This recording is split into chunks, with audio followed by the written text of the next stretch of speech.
시청자 여러분 안녕하십니까? 블록체인과 경제 현안에 대해서 시청자 여러분들의 궁금증을 속 시원하게 풀어드리면서 현실적인 대안을 제시해드리고 있는 강성우 인사이트입니다. 오늘은 개인과 기업, 국가의 미래를 좌우할 인공지능 오늘과 내일을 주제로 시간을 만들었습니다. 여러분들도 알고 계시겠지만 죽은 사람의 목소리도 살려낸다는 AI 인공지능. 심지어 일부에서는 소비시장이 무너지고 대공황이 올 것이 아니냐는 비관적 전망까지 나오고 있습니다. 개인과 기업, 국가 경쟁력을 결정할 핵심적 요인 AI 인공지능 오늘과 내일에 대해서 하나하나 짚어보겠습니다.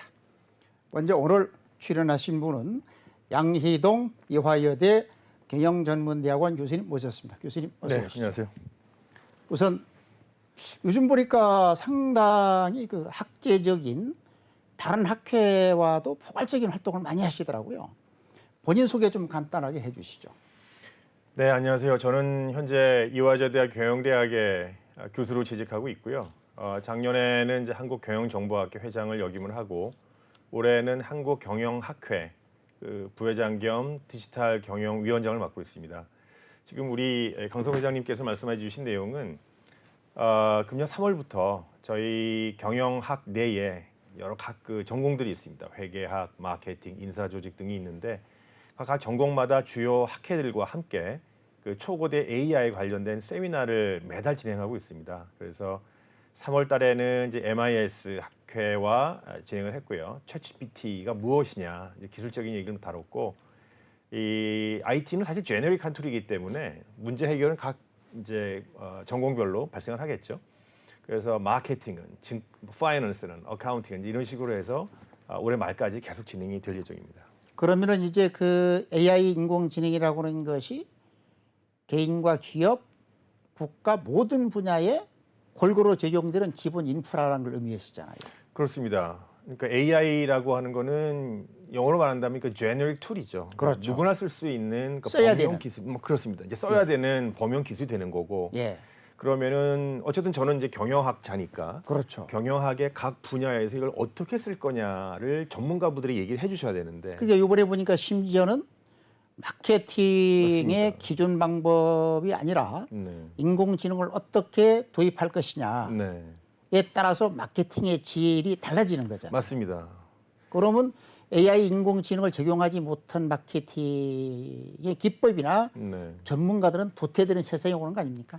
도태되거나 아니면 비용이 더 많이 들거나 하겠죠. 예를 그렇죠. 들면은 우리가 이제 광고 같은 경우에는 우리가 카피라 그러는데, 그렇죠, 광고 그렇죠. 문구나 아니면 홍보 중 긴 문장 같은 경우를 챗GPT에다가 입력을 하게 되면 적절한 내용을 이제 권고를 해줍니다. 그렇죠. 옛날에는 전문가분들이 카피라이터들이 들어가서 다 머리를 싸매고 해야 되는데 시간도 짧게 걸리고 예. 상당히 저렴한 비용으로 나올 수가 있는 거죠. 물론 그 문장을 갖다 쓸 거냐 안 쓸 거냐라고 하는 건 또 전문적 판단해야 되겠지만 상당히 효율적으로 마케팅 여러 활동 중에 한 예를 들었습니다만, 최종 판단하기 전 자료를 전 세계를 대상으로 빠르게 그렇습니다. 정확하게 신속하게 수집할 수 있는 툴이 인공지능이다, 그 말씀이죠. 그렇습니다. 회장님께서 아주 중요한 점 말씀해 주셨는데, 예. AI가 인간을 대체하자라는 취지가 아니고요. 기존에 우리 인간들이 하고 있는 업무의 생산성을, 그렇죠. 또는 전문성의 깊이를 더해주자라는 취지가 상당히 중요합니다. 지금 네. 그 말씀해 주셨는데 그런 관점에 상당히 지금 기대를 많이 하고 있는 거죠. 그리고 그 교수님, 전 세계 인공지능의 규모가 폭발적으로 성장하고 있다. 네. 뭐 금년도 3대 리스크, 10대 리스크 중에 3위가 뭐 인공지능이다. 네. 이거 좀 간단하게 말씀해 주시죠. 그러니까 사실 저희가 이제 왜 이런 얘기를 다뤄야 되느냐, 그 근본적인 필요성에 대해서 제가 이제 말씀을 드리고 싶은데요. 한 두 가지 이슈를 말씀드리면, 첫 번째는 그 유라시아 그룹이라고 그 뉴욕의 본거를 둔 국제 정치를 연구하는 전문 연구기관입니다. 여기서 이제 올해 10대 리스트를 위험 리스트를 뽑았는데, 뭐 1, 2등은 국제 정치 관련된 얘기입니다만은 이 챗GPT가 3위에 뽑혔어요. 그러니까 3위다. 예, 그 챗GPT가 우리 일상생활에, 기업 경영에, 뭐 국가 경영에 여러 반면에 커다란 이제 disruption, 그러니까 뭔가 혼돈이나 변화를 가져올 거다, 이렇게 인지를 하고 있고요.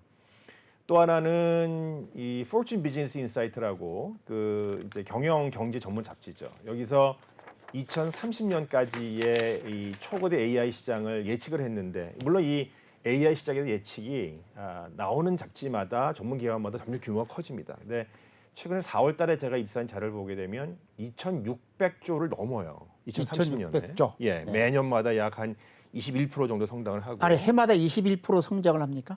그렇게 이제 예견을 했습니다. 그 비즈니스 포츠 인사이트에서.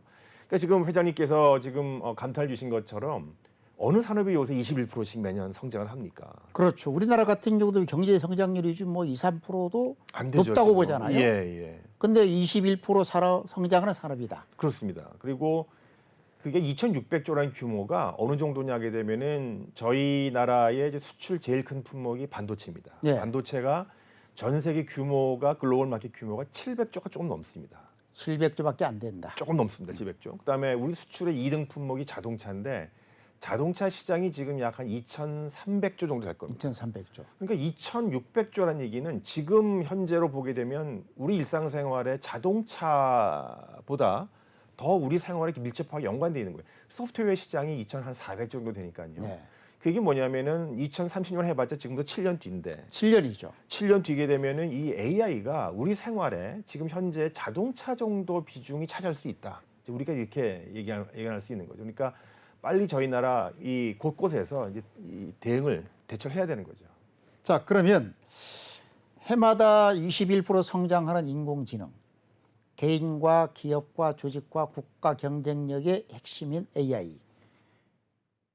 이 시청자들이 볼 때 멀리 있는 게 아니라 바로 가까이 있다. 네. 우리 주변에 실질적으로 어떤 활용 사례가 있는지 좀 주변의 활용 사례를 좀 들어주시죠. 네, 뭐 많이 있습니다. 일단 오늘 제가 말씀 시작한 오픈 AI에서 나오는 챗GPT라는 것도 있고요. 그렇죠. 그게 작년 11월 말에 3.0, 3.5 버전 나오다가 금년 5월 달에 4.0이 이제 나왔습니다. 그다음에 5월 달에는 공식 그 모바일용 앱도 나왔습니다. 아마 여러분 저 애플의 시리라든가 뭐 아마존의 뭐 알렉사 같은 네. 이런 목소리를 인식할 수 있는 그런 기술, 음성인식. 그것도 다 AI로 돌아가는 네. 겁니다. RNN이라는 기술이 돌아가는 건데요. 그 이외에 자율주행차 시장이 지금 벌써 상당히 컸습니다. 커져 있습니다. 이 자율주행차 시장도 거기에 보면은 AI 기능이 좀 탑재가 되어 있습니다. 그 AI 반도체가 재반 정보를 수집하고 판단해 주는 거잖아요. 그렇습니다. 그래서 이 AI 시장이 커지다 보니까 AI 전용 지금 칩 시장이 커지게 되는 거죠. 대표적으로 네. 우리가 아마 CPU라는 말 들어보셨을 거고, 그렇죠, CPU. GPU 말 들어보셨을 건데 요새 이제 NPU라는 기술이 나옵니다. 그게 이제 Neural Processing Unit이라고 하는데 우리가 알고 있는 뭐 TSMC나 삼성이나 엔비디아 이런 데가 다 다음 세대 유망한 이런 칩 기술로 NPU를 지금 꼽고 있습니다. 네, 그런 뭐 굉장히 사례가 뭐 예를 들면 또 의료 같은 경우에는 이런 뭐 다 CT 촬영해 보시고 또 엑스레이 촬영해 보시겠습니다. 사실 의사가 놓치는 경우도 많습니다. 주변에 그렇죠, 의사고 같은 게 그렇죠. 많이 보시는데 이제 AI가 이걸 잡아주는 거죠.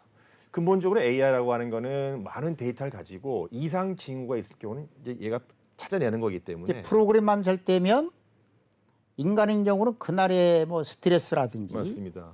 기분에 따라서 이 능력이 차이가 크잖아요. 맞습니다. 근데 AI 반도체는 프로그램대로 24시간 360 쉬지 않고 일을 한다. 맞습니다. 예. 기존의 데이터를 가지고 있는 데이터로 얘가 이제 학습을 하고 그렇죠. 그래서 뭔가 패턴 같은 거 인식을 하겠죠. 그래서 소프트웨어를 작동을 시켜서 물론 이제 컴퓨터가 많이 따라와 줘야 됩니다. 지금 컴퓨터가 얼마나 빠르냐 하게 되면은 우리가 그 플랍이라고 하는데 플랍 이게 지금 뭐 기가 플랍, 테라 플랍, 지금 페타 플랍까지 나와요. 이 페타 플랍이라는 게 뭐냐면 1초 동안에 처리하는 연산 속도가 1000조 개를 얘가 처리를 합니다. 1초에. 예, 1초에. 그러니까 뭐 어마어마한 성능의 지금 이 컴퓨터, 그다음에 뭐 페타바이트 이런 뭐 어마어마한 양의 데이터를 어마어마한 속도로 처리한 기술이 나왔기 때문에 이제 AI가 가능해지게 된 거죠. 자, 그러면 이렇게 AI 인공지능 사업이 7년 후에 그 사이에 어쨌든 해마다 21% 성장을 한다. 네. 그리고 이미 우리 일상생활 구석구석에 들어와 있다. 그러면 그 일상생활 구석구석에 들어오도록 이루어지는 과정에서 원인을 짚어본다면 핵심적인 원인 3가지만 좀 짚어보시죠. 세 가지 뭐 짚어본다면 가장 중요한 거는 데이터가 많이 쌓여 있다는 얘기입니다. 그러니까 AI라고 하는 거는 기존에 나와 있는 데이터에서 컴퓨터가 학습을 해서 패턴을 인식을 하고 그 패턴에 이상 징후가 있는지 아니면 그렇죠. 과거의 패턴이 이랬기 때문에 미래도 이렇게 나올 거다 예측을 해준다든가 네. 그 데이터가 상당히 중요합니다. 그런데 이 양질의 데이터가 좀 많이 쌓여 있습니다. 네. 특히 양질의 데이터 중에는 2005년부터 여러분 아시다시피 1995년서부터 뭐 우리 SNS가 터지고 2005년도부터는 이제 그 모바일이 터졌는데 그래픽 데이터 같은 것들 많이 쌓이게 된 거예요. 우리 일상생활에 쓰는 용어도 많이 쌓이고 그렇죠, 그렇죠. 이게 가장 중요한 핵심이 되는 거고요. 두 번째는 아까 말씀드렸습니다만은 이제 컴퓨터 기술 자체가 엄청나게 성장을 했습니다. 네. 뭐 1초당 처리할 수 있는 속도 단위가 지금 뭐 페타플라, PF라 그러는데요. 그다음에 이제 저장할 수 있는 데이터 단위도 뭐 그냥 페타바이트 이런 정도로 커졌습니다. 그러니까 컴퓨터의 이 하드웨어 소프트 기술이 엄청나게 커졌다. 컴퓨터의 능력이 커졌다. 그렇죠. 하드웨어 소프트웨어 능력이 커졌다는 얘기죠. 엄청 어마운트가 커졌다. 확장됐다. 예, 네. 그다음에 이제 세 번째는 바로 AI 기술 자체가 발전했다는 얘기입니다. 요새 뭐 딥러닝 이런 얘기를 많이 하는데요. 그 기술이 그렇게 오래전에 개발된 게 아닙니다. 그 2006년도에 캐나다에 있는 토론토 대학에 있는 교수님이 딥러닝이라는 말씀을 처음 꺼내셨어요. 그게 네. 불과 한 17년, 16년 얘기입니다. 그리고 여러분이 기억하시겠습니다만 2016년도에 알파고가 이제 이세돌, 그죠. 이세돌. 예, 그게 센세이션을 일으켰죠. 그렇죠. 그러니까 그렇죠. 지금 이 속도를 보게 되면 우리가 인간이 가지고 있는 뉴런이라고 하는 개수가 약 한 100조 정도 된다고 합니다. 100조. 100조. 그렇죠. 지금 챗GPT가 가지고 있는 그 안에 이제 그 일본 인간의 그 뉴런과 같은 파라미터가 정확하게는 모릅니다만은 1조 정도는 됐을 것이다라고 예상을 하고 인간은 있습니다. 100조인데 네. 그러니까 이제 지금 성능의 100배 정도 되게 되면은 인간의 물론 여러 가지 부대적인 환경이 따라와야 되겠습니다만 인간의 이 둘의 능력과 비슷한 컴퓨터가 나오게 되는 거예요. 나올 수도 있다. 네. 근데 지금 속도로 보게 되면 지금 성능보다 100배 멀지 않았습니다. 아, 멀지 않았다. 예, 왜냐하면은 챗GPT가 작년 11월 30일 날 나올 때 그렇죠. 파라미터 개수가 175 빌리언, 그러니까 1750억 개였어요. 근데 불과 그게 4개월 만에 약 한 5배에서 8배 증가했습니다. 불과 몇 달 만에. 이런 속도가 되게 되면은 뭐 어마어마한 속도가 앞으로 예견되는 거죠. 예, 그 얼마 전에 그 뉴스에 보면 해군이 인공지능 기반 작전을 그 시험을 하는 네. 그런 작전 훈련이 있더라고요. 네.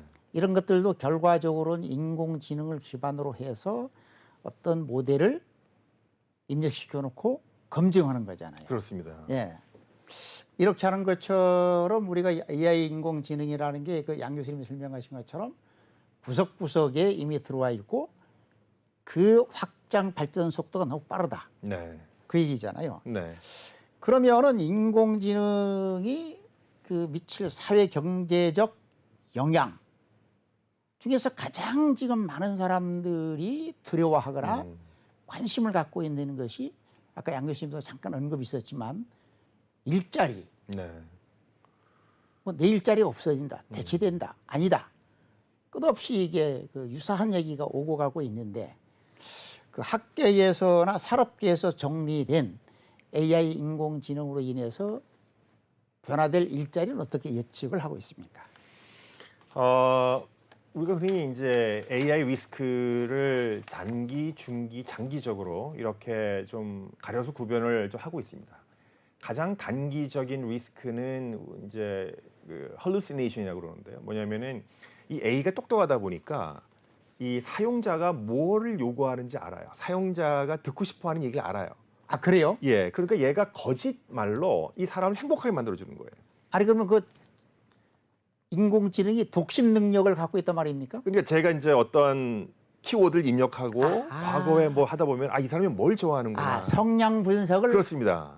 해버린다 이거죠? 예, 예. 그러니까 이 사람이 지금 무슨 얘기를 듣고 싶어 하는구나. 예를 들면 제가 논문을 쓴다 그러면 이 사람이 이러이러한 논문 어떤 방향으로 쓰고 싶어 하는구나. 예, 예. 이러이러한 논문을 찾고 있구나. 내가 알아요. 아니까 아. 그걸 제공해 주는데 문제는 뭐냐면은 걔가 제공해 주는 것 중에 거짓말이 많다는 거예요. 존재하지 않거나 아니면 반대이거나 이렇게 사람을 만족시켜 줄 줄 압니다. 그걸 이제 헐루시네이션이라고 그러는데 굉장히 큰 문제죠. 일종의 거짓 정보로 사람을 기환해 주는 아니 거예요. 얼마 전에 보니까 미국에서 그 변호사가 챗 GPT를 통해서 판례를 검색해서 법원에 제출했는데 네. 그게 없는 판례였다. 맞습니다. 그런 문제죠. 심각한 문제가 됐더라고요. 맞습니다. 예. 저도 이제 논문을 쓰려고 한번 챗GPT에 넣었더니 무슨 논문을 추천해 주더라고요. 예. 그래서 이런 논문이 진짜 있구나. 갖다 쓸 수 있구나. 갖다 쓰려고 근데 확인해 보니까 그 논문이 혹시나. 없는 거예요. 그런 논문이. 그러니까 얘가 이제 그런 문제가 있고 지금 아까 회장님께서 말씀해 주신 이제 중기적인 문제가 인간의 일자리를 얘가 뺏기지 않겠느냐 이제 하는 그렇죠. 문제입니다. 그 얼마 전에 나왔습니다마는 이제 모 가구 회사에서 그 콜센터라고 그러죠. 콜센터 그렇죠. 인원을 약 8,500명 정도를 계약을 해지를 했어요. 왜냐하면 이게 챗GPT가 그 기능을 대신하게 되는 겁니다. 챗GPT에다가 목소리만 익히게 되면은 기존 콜센터가 할 수 있게 되는 거죠. 네. 있는 거거든요. 그래서 이제 과연 이 일자리 어떻게 할 거냐. 그래서 이제 특히 피해가 예상이 되는 것이 반복적인 업무들. 그죠. 단순 반복 근무. 예. 예. 뭐 그다음에 뭔가 이게 좀 지식적인 업무라도 할지라도 뭔가 이게 규칙을 적용시켜야 될 것 같아요. 대표적인 회계 같은 업무가 이제 그런 뭐 예를 들면은 지금 변호사들이 그것도 가능한 거죠. 아까 말씀드렸던 것처럼 이제 사건을 수임하면 네. 그 사건 수임에 참고할 법령 네. 판례를 인공지능이 수집한다고 하던데요. 그죠? 맞습니다. 그러니까 이게 과거에 우리가 판례 같은 걸 다 입력해 놓게 되면은 새로운 사건이 들어오게 되면 이 사건에 대해서 얘가 집행한다면 판례문을 써 수가 있는 거죠. 그렇죠. 그런데 물론 이게 제도적으로 완전히 법관이 배제가 되고 네. 얘가 판결을 내리지는 않겠지만 어쨌든 그 판사가 참조할 수 있는 그런 판례문 같은 걸 얘가 원고는 저도 쓸 수 있다 이런 얘기죠. 그래서 이제 이런 문제들이 어쨌든 임팩트가 있을 것이라는 문제고요. 세 번째에 우리가 사실 더 이제 중요하게 생각하고 있는 거는 우리가 생활하고 있는 여러 가지 시스템들을 다 망가뜨리지 않겠느냐. 예를 들면은 우리가 과연 의사가 속된 말로 확 바뀌는 거죠. 과연 우리가 의사가 필요하냐. 예를 들면 네. 이제 그 판사들의 판례문을 써주는데 자 이렇게 나게 되면 우리가 과연 판사가 필요하냐. 이렇게 대학이 필요하냐. 이렇게 나오게 되면은 굉장히 큰 혼돈이 되는 거죠. 아니 그 지난번에 그 이세돌 알파고 바둑 대국 떴을 때요. 어느 교수가 그 말을 하더라고요. 네. 만약에 그 알파고가 현실화되면 교수들도 상당한 영향력이 있는 거죠.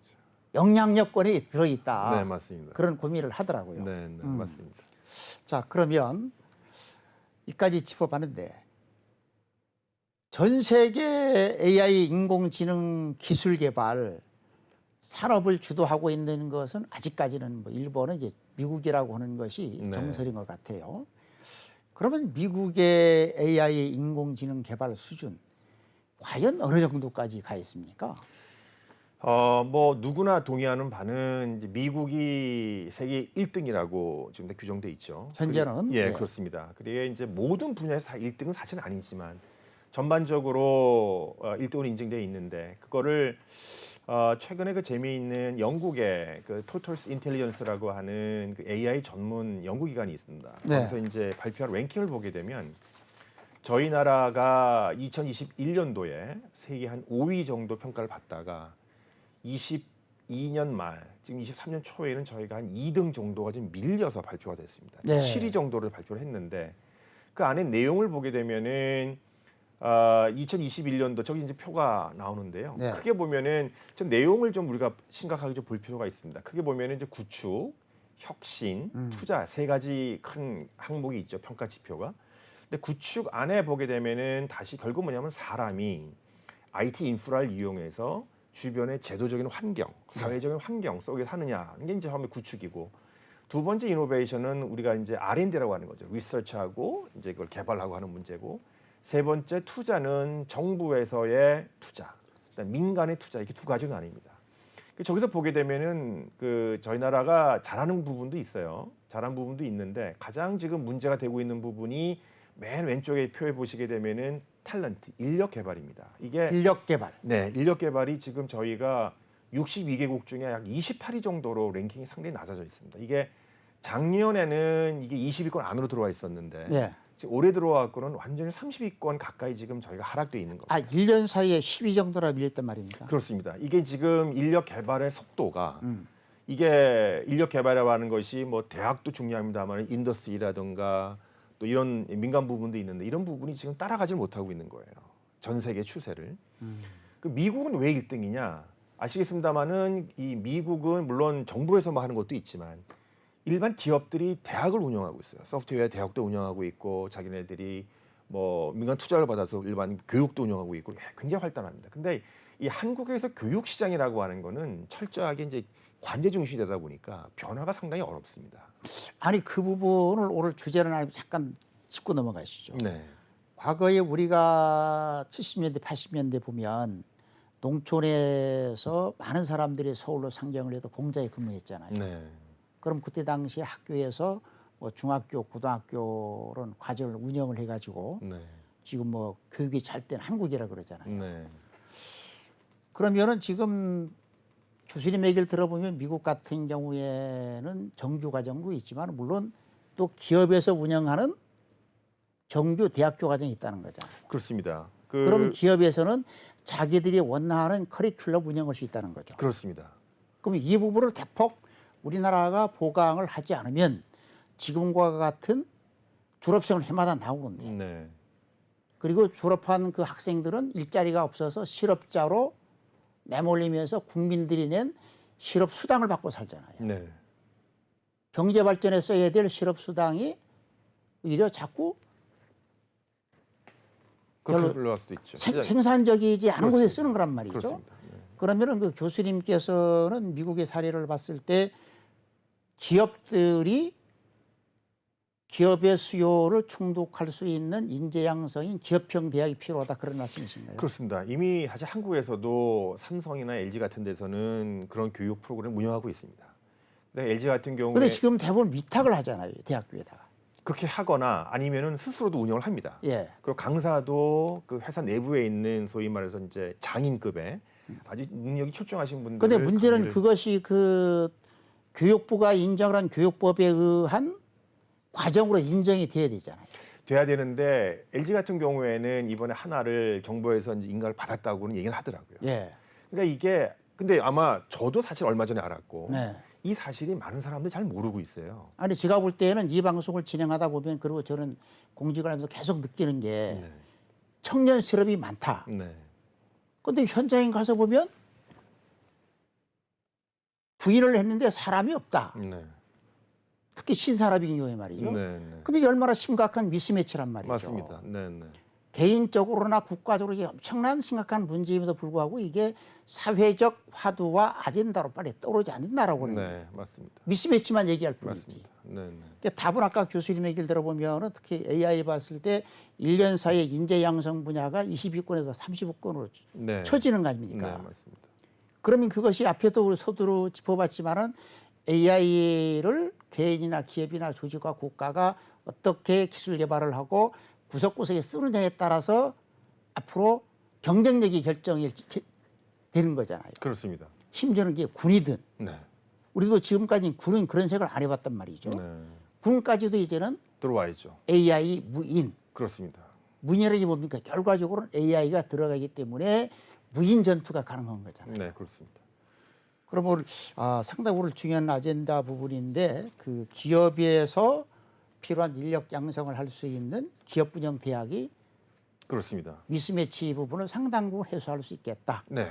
그러니까 중요한 얘기네요. 비단 기업뿐만 아니라 아까 말씀하신 것처럼 뭐 국방 부분이라든가 그렇죠. 서비스 부분이라든가 뭐 병원 부분이라든가 이미 챗GPT 같은 경우도 보면은 그 다양한 유형의 GPT가 나오고 있어요. 그렇죠. 금융 데이터를 이용한 물론버거 GPT라든가 의료를 이용한 의료용 GPT라든가. 그렇죠, 맞습니다. 이와 같은 그 AI가 어디 정부 한 군데에서 해가 될 문제가 아니고 민간의 각 분야에서 구석구석 그렇습니다. 각 전문가분들이 AI 기술 이용해서 스스로가 필요한 AI 도구를 좀 만들어내야 되고 거의 전문 인력을 육성을 해야 되고 이렇게 뭔가 뿌리 같은 이런 지제가 돼야 되는데 지금 아까 그 랭킹 보시면 알겠습니다만은 정부 투자는 한국 참 잘하고 있어요. 정부 투자는 그러니까 정부 주도로 한국 잘하고 있는데 문제는 이게 속도가 너무 느리다고 하는 겁니다. 그리고 그렇습니다. 그리고 이게 실질적으로 이 현장 일선에서 필요한 인력을 양성하기엔 좀 거리가 있다는 거죠.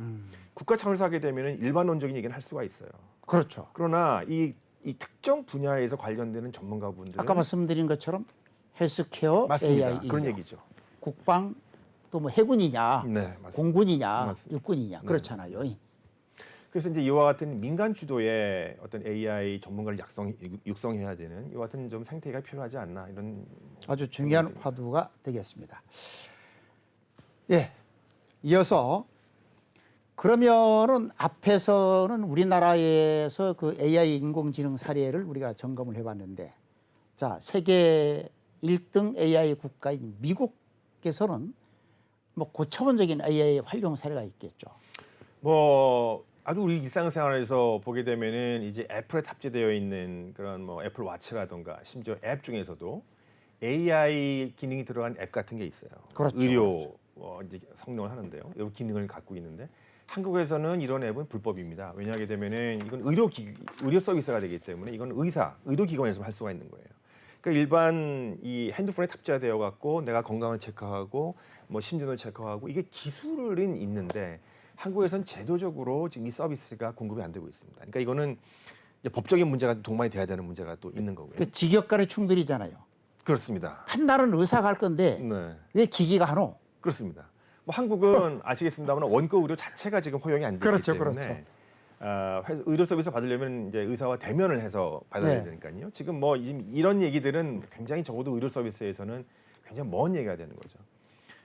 그 이외에 이제 바이오 산업 같은 경우에서 한국에서도 지금 바이오 굉장히 열심히 정부에서 육성 사업을 벌이고 있는데 전략 산업으로 이 바이오 산업 같은 경우에서도 여러 가지 뭐 DNA라든가 뭐 이렇게 머니플레이션 해갖고 뭐 새로운 어떤 분석을 한다던가 약을 만든가 이런 부분도 지금 AI가 굉장히 활발하게 뭐 쓰이고 있습니다. 그 이외에 이제 날씨 문제. 이 날씨 문제가 상당히 중요한 건 뭐냐게 되면 일반 우리 뭐 관광 사업도 영향을 줄 수 있습니다만은 이 농업이라든가 그렇죠. 어업이라든가 이런 게 굉장히 영향을 많이 연관 줍니다. 산업의 영향. 맞습니다. 그 대비를 해야 되고 피해를 줄 수가 있고 뭐 이런 것들인데요. 이게 대비가 안 되게 되면은 우리가 이제 섭취해야 되는 이 농산물이 미리 금융시장 같은 데 보게 되면은 뭐 날씨가 안 좋기 때문에 뭐 곡물이 뭐 부진할 거기 때문에 가격이 어떻게 그렇습니다. 형성되고 가격을 대비하는 시장이 참여될 수가 있는데 예. 이와 같은 것도 굉장히 이 파급 효과가 큰 거예요. 그래서 이 날씨에 관한 예측에 대해서도 지금 활발하게 지금 AI가 지금 많이 개발되어 있고 먼 시간까지 지금 예측할 수 있는 그런 기술도 지금 많이 활용되고 있습니다. 참 이 시간을 진행할수록 AI 인공지능이 우리 생활 구석구석에 미치면서 하루빨리 우리나라도 선두권으로 올라서지 않으면 우리의 미래가 생각보다 어두울 수 있다는 생각이 듭니다. 그리고 이어서요. 그러면 이제 잠깐 우리 교수님 점검을 해주셨는데 우리가 뭐 그동안은 뭐 IT 강국이었다. 네. 그래서 2019년도 정부에서 보면 IT 강국을 넘어서 AI 인공지능 강국 코리아라고 해서 아주 멋진 슬로건 뭐 계획까지 만들었어요. 네. 근데 생각보다 결과는 뭐 신통치 않은 것 같은데 2023년 오늘 현재 보면 대한민국의 인공지능의 현주소는 어떨까요? 뭐 아까 말씀드렸습니다마는 지금 주변에 여러 가지 그 발표되는 랭킹을 보게 되면은 지금 국가 순위가 한 5위에서 7위 그 사이인 것 같습니다. 그리고 후하게 봐줘도 5위 정도 되는데요. 그 외의 나라들을 보게 되면은 1등이 미국, 그다음에 2등이 중국입니다. 그다음에 3등이 영국, 4등이 캐나다입니다. 캐나다 토론토 대학이 특히 유명하고요. 네. 이게 이제 2021년도의 랭킹이었는데 1년 내지 1년 반 사이에 우리 위에 위치한 나라들이 이스라엘과 지금 싱가포르가 들어와 있어요. 이 싱가포르를 사실 우리가 좀 예의주시를 많이 해야 됩니다. 뭐 이스라엘도 마찬가지입니다만 싱가포르는 아시겠습니다만 자유무역주의를 택하고 있는 이 자유무역항이기 때문에 네. 엄청나게 많은 인재들과 엄청나게 많은 돈, 기술들이 막 들어오고 있습니다. 아마 사실 그게 조그만 나라잖아요. 네, 그렇습니다. 아마 두바이도 이제 그런 분위기인데요. 그러니까 이 AI 기술은 여기 자꾸 이제 저희 나라가 들어가는 게 뭐냐면은 애국주의가 들어갑니다. 그러니까 우리의 기술로 우리 자본 물론 좋은데요. 실제로 지금 저희 나라 아까 저 랭킹을 보시게 되면 굉장히 인재 개발 능력은 우리가 지금 30위 가까운데 우리 연구 능력이나 이런 걸 보게 되면 굉장히 랭킹이 높아요. 이 얘기는 무슨 말이냐면은 우리나라의 IT 전문 인력 풀은 한계가 있습니다. 그렇죠, 그렇죠. 한계가 있으니까 이거 빨리 따라잡아야 되니까 어떻게 이거를 따라잡았겠어요? 막 특허 같은 거 나와요. 연구 논문 나옵니다. 이거 어떻게 하겠어요? 외국 사람들하고 일을 하는 거예요. 아니 그 얘기를 하더라고요. 미국이 계속 1등 국가가 될 수 있는 건 뭐냐? 외국에서 최고의 인재를 그렇습니다. 이민을 통해서 끝없이 흡수한다. 그렇습니다. 그렇게 하다 보니까 새로운 기술 개발을 하는데 뭐 반도체가 되든 인공지능이 되든 상당히 중요하다. 그러면 결과적으로 요즘 우리가 그 저출산 고령화 대책 중 하나로 이번 정부가 뭐 이민청도 만들나 그러잖아요. 네.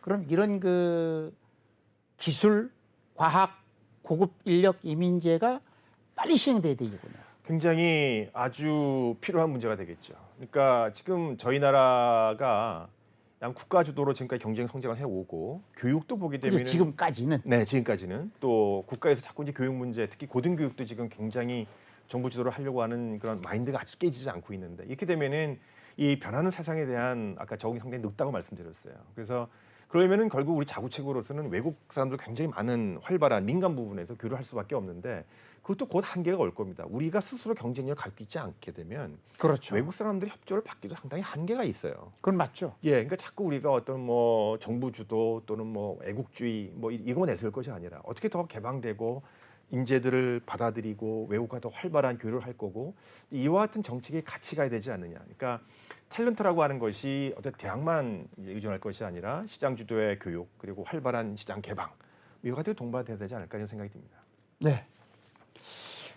그리고 다음 질문을 넘어가 보겠습니다. 생각보다 우리가 통상적으로 뭐 G10, G8 국가라고 하는데 인공지능 같은 경우는 우리 현실이 녹록지 않다는 진단을 해보고 있습니다. 자, 그러면은 이러한 상황에서 정부는 그래도 좀 잘하고 있다라고 하는데 정부 입장에서 보면은 인공지능 기술 개발이라든지 현장 활용을 위해서 정책을 하고 있는 것 중에서 좀 도드라진 것을 들 수 있다면 어떤 정책을 들 수가 있을까요? 뭐 굉장히 적극적으로 지금 나오고 있습니다. 지금 얼마 전에 정부에서 발표했습니다마는 약 뭐 한 4천억 가까운 규모로 뭐 여기저기 지금 투자를 많이 하고 있습니다. 근데 사실은 국가의 미래를 결정할 건데 4천억 가지고는 말이 안 되네요. 예, 그 말씀을 제가 이제 드리려고 그러는데 그 4천억에 그건 말이 안 되잖아요. 맞습니다.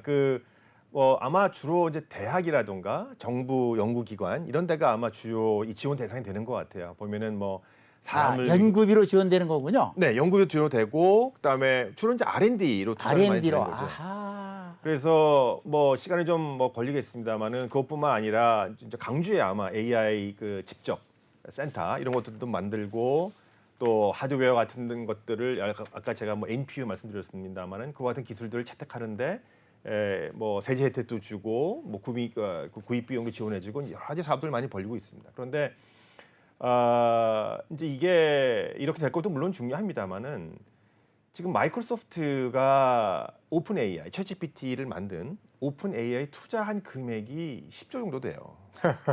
그러니까 이제 아무리 미국이라고 하지만은 그 특정 기업이 투자하는 금액이 10조인데 그렇습니다. 우리나라는 G10, G8 국가가 투자하는 게 4천억이다 그 얘기죠. 그렇습니다. 게다가 이 시청자 여러분 어떻게 보시는 게 상당히 심각한 문제라고 봐야 그렇죠. 되거든요. 게다가 또 이 오픈 AI, 마이크로소프트로부터 이제 10조 투자를 받아서 그래서 얼마 전에 그 마이크로소프트의 서치 엔진 빙이라는 기술 안에 그렇죠, 이제 그렇죠. 저도 GPT 가 쓰고 들어가 있거든요. 있죠. 예, 그렇습니까? 오픈 AI도 자기가 투자를 합니다. 오픈 AI가 이제 자기도 필요한 기술을 외부에서 조달해야 되니까 자기도 이제 조그만 스타트업에 투자를 하는데 그 규모가 얼마냐면 그 회사도 1,000억 정도 돼요. 오픈 AI라는 조그만 회사가. 거기 보게 되면은 뭐 여러 가지 리걸 서비스도 만들고 음성인 서비스도 만들고 합니다. 그러니까 이제 이 얘기는 뭐냐게 되면은 물론 정부 주도에서 이런 해주는 건 굉장히 고맙지만은 특히 이제 이 자금 여력이 많은 대기업들 또 이런 스타트업들을 투자를 해야 되는 여러 가지 프라이빗 에퀴티들 이 같은 금융 시장들도 좀 많이 이 AI 쪽에 투자를 좀 많이 좀 관심을 가져주실 필요성이 있다 그런 말씀을 드리고 싶습니다. 근데 저도 뭐 평생 공직을 했지만 가장 중요한 부분 제가 이쪽은 좀 아직 학습이 덜 돼서요. 범정부 차원의 그 AI 종합 산업 육성 계획이 있습니까? 있긴 있습니다. 있고 아까 말씀드렸지만은 어느 부처가 총괄을 하고 네, 그럼 뭐 국지부는 어떻게, 네, 네. 국방부는 어떻게? 왜냐하면 이게 저도 이제 그 공직을 해봐서 아는데 네, AI라고 하는 것은 범용적 맞습니다. 네, 전 국민, 전 기업 네, 모두가 다 해야 될 것이잖아요. 네, 네. 그럼 과기부만 해도 될 일이 아니거든요. 맞습니다. 예, 예. 그러니까 종합 마스터 플랜 플러스 예를 들어서 뭐 대통령이 위원장이 돼서 네. 뭐 분기별로 점검을 하고 있느냐 그런 게 혹시 있습니까? 굉장히 중요한 지적이신데요. 아마 지금 정부에서 강력하게 드라이브하고 있는 게 아마 디지털 플랫폼 정부라고 그렇죠. 하는 그런 그 시스템이 있는 것으로 알고 있습니다. 그런데 그 옛날에 있었던 전자 정부와 디지털 플랫폼 정부의 차이점은 옛날에 있었던 전자 정부는 행안부 그렇죠. 업무인데 지금 디지털 플랫폼 정부는 범정부적인 모든 정부의 각 부처들을 다 아우르는 플랫폼이잖아요. 근데 그거하고 인공지능은 좀 다르잖아요. 다른데 지금 제가 아까 말씀드린 것처럼 AI도 기술이니까 과기정통부에서 해라 하게 되면은 그건 기술만 남는 거예요. 그죠 기술이죠. 네. 그런데 이게 디지털 플랫폼 정부처럼 예. 이거를 정부의 모든 부처, 사회의 모든 각각 서비스들이 통합돼서 융합돼서 나가는 체제를 만든다면은 사실은 디지털 플랫폼 정부 같은 가버넌스 체계가 이제 필요한 겁니다. AI에 그렇죠, 대해서도. 그렇죠. 그래서 지금 현재에서 보게 되면 디지털 플랫폼 정부가 소위 말해서 크로스 섹셔널 또는 크로스 펑셔널한 국가 차원에서 그 개발을 추진할 수 있는 하나의 그 플랫폼 역할을 할 수 있는 것 같아요. 근데 문제는 그러면 아까 우리 회장님이 말씀하신 것처럼 디지털 플랫폼 정부의 가버넌스, 정부 전체 조직 체계에서 위상을 어떻게 가져갈 거냐 문제가 네. 나오게 되는 거죠.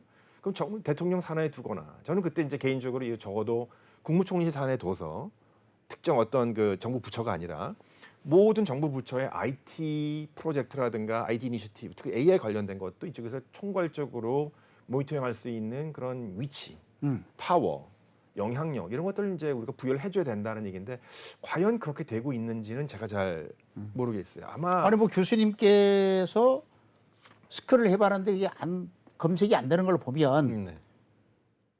제가 봤을 때는 사실 저와 우리 애들과 우리 손자들의 미래가 걸린 일이잖아요. 맞습니다. 네. 이게 무슨 뭐 원하번 누구의 얘기가 아니고 바로 우리 국민 개개인들에게 걸린 문제란 말이죠. 맞습니다. 네. 그럼 이 부분이 만약에 뒤처졌을 때 저도 늘 관심을 갖고 있는 것이 G10 코리아가 G5가 되느냐 아니면 뭐 20등 국가로 밀릴 것이냐 좀 많은 관심을 갖고 있는데 이게 잘못 이 텀을 놓쳤을 때 뒤처질 수 있잖아요. 그렇습니다. 한순간이죠. 한순간이죠. 네, 네. 엄청나게 중요한 화두를 우리 짚고 있거든요. 맞습니다. 그러면 이 자리를 빌어서 이것은 제가 봤을 때는 대통령을 위원장으로 하는 대한민국 인공지능 종합 산업발전 대책위원회를 조속히 구성해서 운영해야 될 겁니다. 왜 그러냐면 여러분들께서도 아시는 것처럼 과거 박정희 대통령이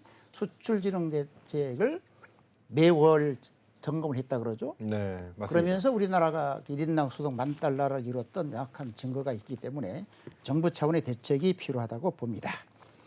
그리고 이어서요. 그러면 교수님 보기에 전문가 입장에서 가장 시급한 정책.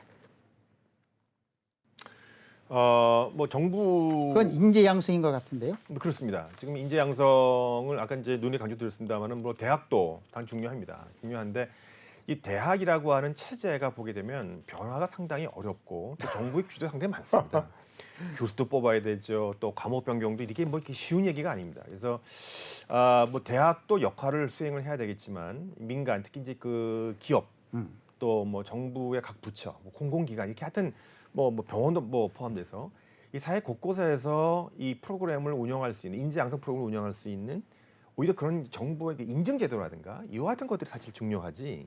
인증. 그렇습니다. 이게 또 너무 남발될 우려가 있거든요. 너무 그렇죠. 남발돼서 뭐 제대로 교육을 못 받은 사람들이 그냥 뭐 자격증 같은 거 가진 들고 것처럼. 나가고 그렇습니다. 이것도 또 우려가 되니까 이 퀄리티 컨트롤할 수 있는 인증 체제 같은 것들 빨리 지금 만들어하는 게 상당히 좀 중요한 시급하다. 지적을 하시네요. 그렇습니다. 그러니까 민간의 교육 시장을 어떻게 좀 돌볼 것인가를 좀 관심을 많이 가져달라 이제 이런 네. 얘기가 되는 거죠. 그리고 우리나라에 보면은 반도체라든지 그래도 잘할 수 있는 잘하고 있는 곳을 지적한다면 어떻게 볼 수 있습니까? 저희 나라는 어쨌든 수출을 먹고 네. 살아야 되는 국가입니다. 1등이 반도체, 2등이 자동차입니다. 뭐 3등이 석유화 이렇게 돼 있습니다만은 당장 시급한 게 지금 벌써 몇 년째 지금 반도체가 수급이 지금 조정이 안 돼 갖고 좀 죽을 수 있잖아. 속된 그렇습니다. 말로. 어렵고 지금 뭔가 돌파구를 마련해야 되는데 이 돌파구가 지금 AI 부분에서 지금 조금 빛이 보이고 있어요. 그렇더라고요. 수치가. 그렇습니다. 그래서 이 빨리 이 AI 쪽이 반도체, 이 특화된 반도체 이 전문가를 육성해야 되고 투자도 육성해야 되고 그쪽으로 또 해외 관계도 같이 국제 정치도 지금 문을 열어줘야 되고 그렇습니다. 그다음에 이 자동차 같은 경우도 지금 굉장히 많은 이 반도체 칩이 들어가고 이게 말이 자동차지 사실은 이 소프트웨어 덩어리예요. 그래서 이 자동차 부분도 그렇고요. 그다음에 이제 저희가 미래 전략 산업으로 육성하고 있는 이 바이오 산업. 바이오 산업도 아까 말씀드렸습니다마는 이게 지금 옛날처럼 뭐 연구실 앉아갖고 실험하고 이제 이런 시대는 지났습니다. 빨리 거기에 데이터가 들어가고 인공지능을 AI 어떻게 쓰느냐. 그렇습니다. 해서 들어가야 되는데 지금 인력 양성도 중요합니다만 우리가 더 노력해야 될 것이 여러 가지 규제들이 많아요. 아까 우리 원격으로도 말씀드렸고 뭐 자동차도 마찬가지입니다. 지금 곳곳에 이 아직도 해결이 안 되고 있는 이 사회 규제 때문에 서비스가 AI를 기반으로 새로운 서비스가 개발되고 싶어도 규제 때문에 안 되는 경우가 많습니다. 그럼 이제 그 전체적으로 종합을 교수님 얘기를 종합해 보면 범정부 컨트롤 타워가 없다 보니까 각 부처에 소속된 공무원들이 그걸 규제라고 보지 않는 거잖아요.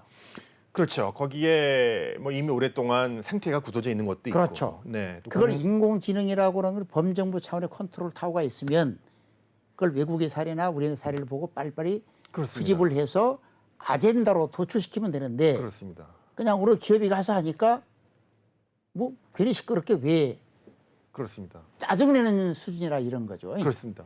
뭐 지금 아까 국가별 랭킹 요소별로 나왔습니다. 그 중에 이제 아까 그 규제적인 환경을 보게 되면 그 부분도 그렇게 랭킹이 높지가 않아요. 그러니까 아직 우리 사회가 정부가 의회가 지금 노력해 보면 많다라는 걸 우리가 좀 알 수 있는 겁니다.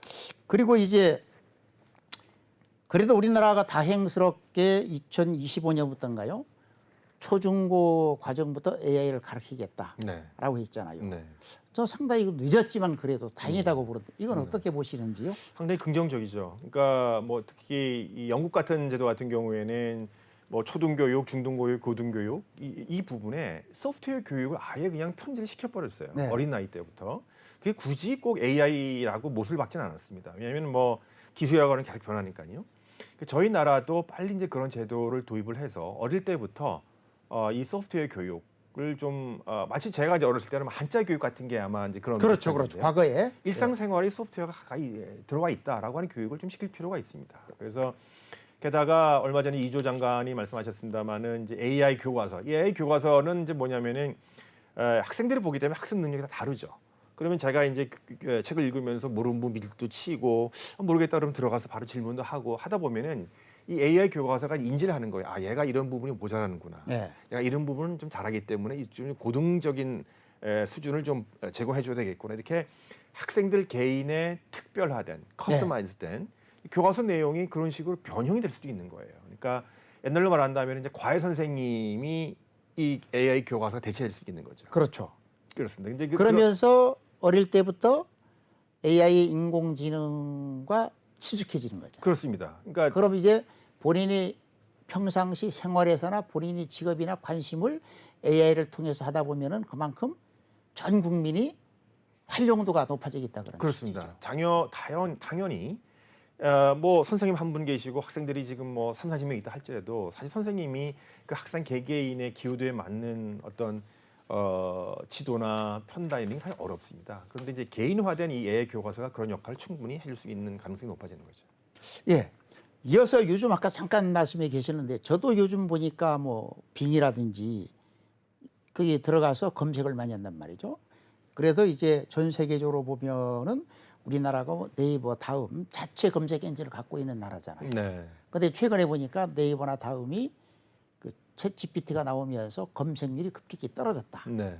예. 요 경우는 앞으로 외국의 AI에 종속되지 않고 자체 GPT 검색 엔진이 구축되고 생존할 가능성이 있을까요?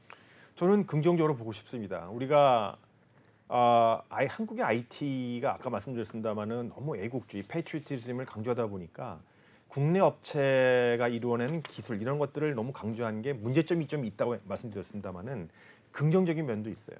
전 세계 클라우드, 검색 엔진 이걸 독자적인 기술을 가진 나라가 전 세계에 많지가 않습니다. 그렇죠. 한국이 그 중에 하나예요. 예. 얼마든지 부가가치 만들 수가 있고 서비스 만들어서 고용이 발생할 수 있습니다.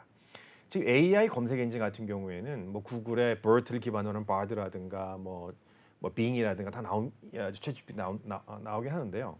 한계점이 뭐냐면은 그 기술들은 철저하게 영어 위주의 외국 그렇죠, 데이터를 그렇죠. 기반으로 네. 트레이닝이 된 거예요. 그러니까 지금은 이제 그 이 번역이 상당히 좀 자연스러워서 속도가 많이 지금 개선됐다고 하는데 우리나라 포털 사이트들의 장점은 뭐냐? 한국 데이터가 있다는 거죠. 또 우리나라 보면 특히 형용사나 부사가 네. 동사가 좀 영어로 다양하죠. 번역할 수 없는 단어들이 많잖아요. 그렇습니다. 또 한국 고유의 우리가 이제 많이 쓰는 뭐 우리 개인적인 내용들도 그렇죠, 많고 그렇죠. 또 우리는 또 이제 축약. 그렇습니다. 그래서 이 한국의 데이터를 가지고 있는 포털 사이트들, 네이버라든가 예, 카카오라든가 뭐 클로버 같은 경우, 뭐 아이 같은 거 대표적이죠. 이와 같은 기술들이 한국 데이터를 이용해서 보다 더 한국 사람들에게 친숙한 이 같은 AI 서비스를 생산해낼 수가 있고 더 긍정적인 거는 한국말을 공부하는 외국 사람들이 많다는 거예요. 외국 나가 보게 되면 이 사람들도 우리 고유의 한국어 기반의 AI 기술을 사용할 날이 그렇게 멀지 않았다 이런 생각도 해봅니다. 예. 시청자 여러분 어떻게 보셨습니까? 우리 생활 구석구석에 스며들어 있는 그리고 하루가 다르게 속도감 있게 변화하고 있는 인공지능 AI. 하지만 안타깝게도 우리나라의 수준이 생각처럼 높지 않고 그중에 특히 현장에서는 사람이 필요한데 전문 인력이 생산되지 않고 있는 고민이 있습니다. 그리고 특히 어저께 보면은 유럽연합 같은 경우가 유럽연합 인공지능법을 의회에서 85%의 전폭적 지지를 받고 통과가 돼서 빠른 시간 내에 27개국 회원사 협의를 거치면 2026년부터 시행된다고 합니다. 우리나라도 조속하게 국가 차원에서 AI 인공지능을 체계적으로 육성하고 산업화시킬 수 있어서 대한민국이 지속적으로 성장될 수 있는 계기가 마련되기를 바라겠습니다. 오늘은 여기까지 진행하도록 하겠습니다. 우리 교수님 수고 많으셨습니다. 네, 감사합니다.